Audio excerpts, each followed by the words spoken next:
In today's video, I'm going to teach you how to look for virtual backgrounds on Zoom web portal. If you want your meetings to look cleaner, more professional, or just a bit more fun, Zoom's official virtual backgrounds library is a great place to start. We'll keep this simple. You'll head to the Zoom web portal, open the virtual backgrounds section, browse what's available, and then download the one you like so it's ready to use later in your Zoom app. First, on the Zoom web portal, scroll down the page until you spot the section labeled Zoom Virtual Backgrounds. It's often featured alongside other Zoom resources or creative galleries. When you see it, click to open the collection. If you don't see it right away, take your time and scan the page from top to bottom. Zoom periodically updates its layout, but the Virtual Backgrounds entry is consistently labeled and easy to recognize once it appears. Once you're in the library, start browsing.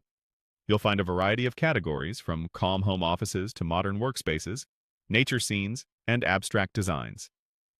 Thumbnails let you quickly gauge the overall vibe. Some backgrounds are static images, while others are short looping videos.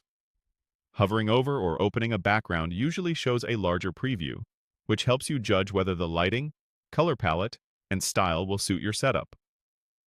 As you browse, keep a few tips in mind. Choose backgrounds with clear, simple lines so your silhouette stands out. Avoid overly busy patterns that can create visual noise, and lean toward high-quality images and videos so they don't look pixelated on camera. If you plan to use video backgrounds, remember, they can be more demanding on your computer, so pick something smooth and subtle. When you find one you like, click it to open the details, then select the download option. For images, you'll typically get a JPG or PNG. For videos, MP4 or MOV is common.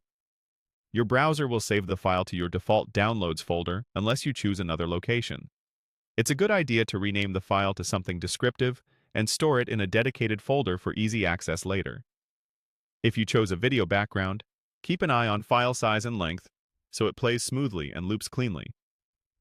For images, widescreen dimensions usually work best and help prevent cropping around the edges. That's it for the web steps. You've located the Zoom Virtual Backgrounds library, browsed the options, and downloaded your favorite. Keep your collection organized, and you'll be ready to apply these backgrounds in your Zoom settings before your next meeting.